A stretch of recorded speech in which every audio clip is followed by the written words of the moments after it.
بسم الله الرحمن الرحيم الحمد لله رب العالمين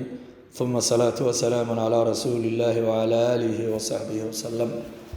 waxaan waxyaro kooban ka sheegay hadii Ilaahay yiraahdo boqor la dhihi jiray Louis XVI oo Faransiis ahaa oo 1250 xilliyadaas boqor ka ahaa dalka Faransiiska dardaaran oo xilliga uu dardaarmay iyo hadallo uu yiri dadka muslimiinta hal wala dhaqmo oo dhaqan galay ayaan maanta waxyaro kooban ka sheegay hadii Ilaahay yiraahdo internetyada iyo meel walba waad ka helaysaa markaad galiso oo aad tiraahdo wasiyatu Louis التاسع dardaarankii boqorkii Louis ama boqorkii Louis التاسع ee sagaalaad Louis waxa la yiraahdaa magac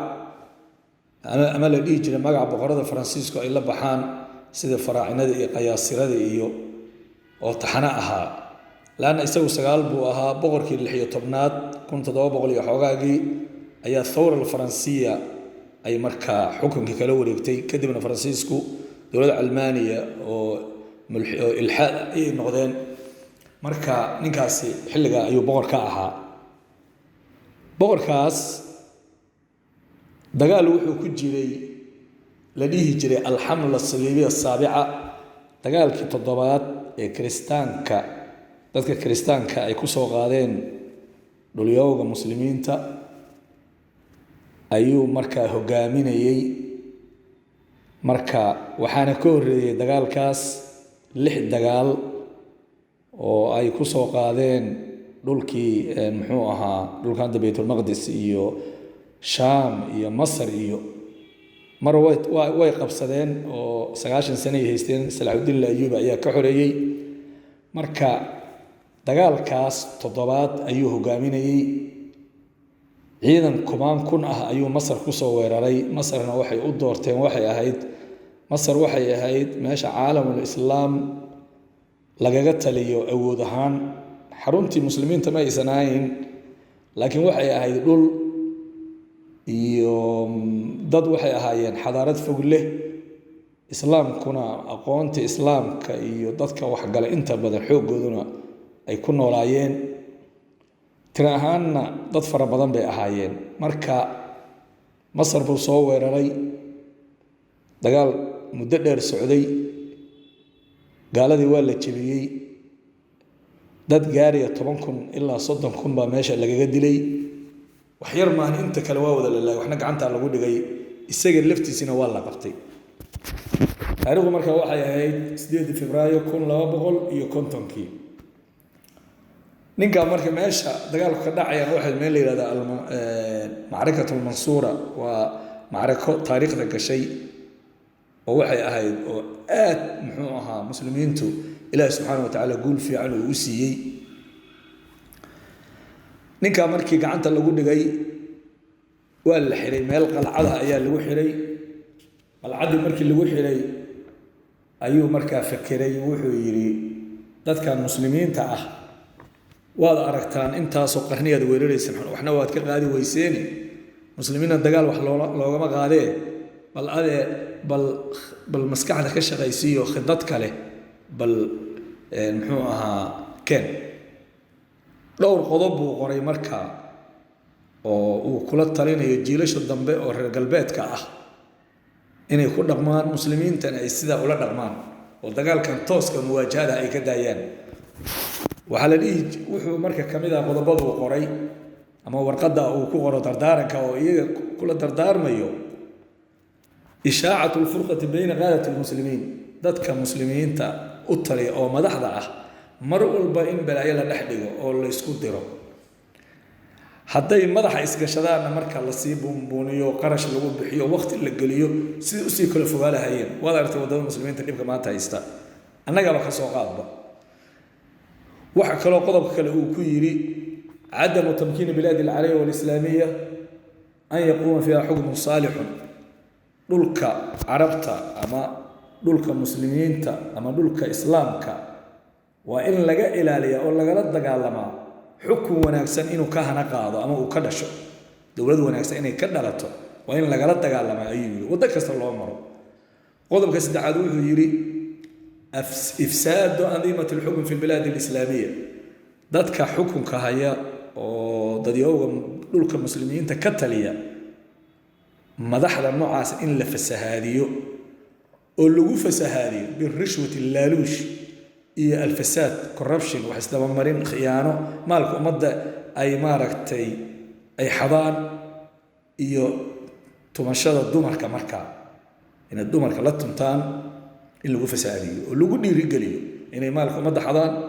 inay dad laaluush qaatan noqdaan iyo wixii lamida wuxuu xilliga ogaa dawladda laaluush iyo fasaad ku dhaqanta iyo rishwo in waxaas aanay dawlad noqonayn ayna baaba'ayso mar labaad annagana maanta waxay maraysaa in qof dhan oo karaamo leh qiyam la yiraahdo waa la soo gatay xildhibaan baan gadanayaa ma neef ariyaha bini aadan meeshuu gaaray meeshii ugu liidata ayaan maraynaa markaas dadku inta aqbaleen anigu wuxuu ku leeyahay anuu xildhibaan baan rabaa inaan noqdo nin hebel baa maaragtay ayaa iga dhiibay qarashka ninkaas ay iibsanaya waaye wallaahi jaahilatul arab hatta wax kale iska dhaafe waxay ku mahmaahi jireen al-hurratu tajuu wala ta'kulu bitadiyaha naagta xurta ah way gaajootaa naasadeedana ma cunto ana way la jeedaan sharafkeeda iyo dadnimadeeda ma gadata waaye hinda bin utba markii nabigu mubaayacada iyo dumarka oo baycada la galayay ayaa waxay tiri hadal ajiiba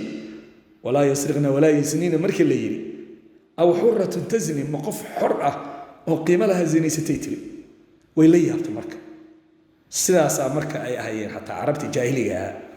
marka wuxuu ninkan yiri andimada xukunka dhulka muslimiinta dadka ka talay waa in la fasaadi laaluush wax isdaba marin tumasho dumar khamra cabid balaayo lagu fasaadiyo ayuu yiri waan aragnaa ayadina wuxuu yiri waa in la kala dhex galo ciidan dadka muslimiinta waa in lagala dagaalamo inay yeeshaan ciidan xoog leh oo mabaadi aaminsan oo diintiisa aaminsan dhaqankiisa aaminsan isku kalsoon akhlaaq leh ciidan noocaas inay yeeshaan waa in lagala dagaalamaa dhulka carbeed dawladdu wanaagsan inaanay ka hana qaadin ayuu mar kale yiri 6 qodob bay ahaayeen wuxuu kale yiri waa in dhulka muslimiinta gaar ahaan dhulka carbeed laga sameeyo dawlad reer galbeed ah hadii la waayo mid raacsan qodobadaas ayuu ninkaasi qoray ninka markii saa loo qabtay oo xukm meesha muddo ku jiray muslimiintu madax furasho ay ku sii daayeen hanti maaliyad badan ay ka qaateen marka kadibna nimanka reer galbeedku arintaas ay dhaqan galiyeen ninka la dhigi jiray Napoleon Bonaparte oo generaalkii Masar markii dambe qabsaday waxyaabaha uu koow dhaqan galiyay qodobadaas kamid ah Ingiriiska sidoo kale Talyaaniga Faransiiska marka meesha anagu balaayada nooga dhacday oo ilaa hadda aan garan la'nahay isticmaalka imaanshada dhulka iyaga yimid balaayo kama horreey 1890kii ayaa ninka cad dhulka Soomaaliyeed uu yimid maalinta laga bilaabo ilaa maantadan hadda oo galab aan joogno oo waqtigan hadda oo goor galab ah talaba gacan ugu ma jirin mar isticmaalkii baan haystay Talyaaniga ahaa iyo Ingiriis markaan iska kicinay وكحانتي وكتجي أيها دب أقرحي وتصومالو تلاها أيها تج إلنا الريب رجل أو تربية يسي مدارسته للسي أيها حكم كوسي قبته استعمار ولا ليال الباب وكبحي المحوها داغد وكبحي الباب كان وحى كسر قالي علمانيين تو تربية استمرك لحنا كمرك لجاري دستور كيسي وحي سؤال وقول رقمي 8 سنة واحد للصومالي دولته ريتك لو بحيي كوب 20 سنة أيضاً وكذا وشيوعية يوحول بأمدا لو تجاري صدّن سنة وجهنم ودولة الآن وقبيلة يقح ومد الصومالي يروح كل عي أو واحد لقى شيء كراهين ومد مركب بقول صدّن سنوي أما بقول صدّن يلا بس سنة ومد عن مركب بلايد كل بلابته مر بقول صدّن يلا بس سنة دجال ولد جري سو قرماها مركا إني حكم في عن يلوايان إني اسمغلي وايان إني نقدان دادان اسكو كالصونان إني نقدان داد لقادة قالada أما لقادة خير قلبيت كمان لقادة نينك استعمار صدي أي كفاران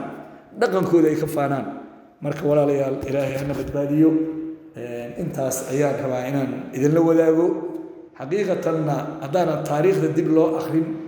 wax aan la soconayno ma jirto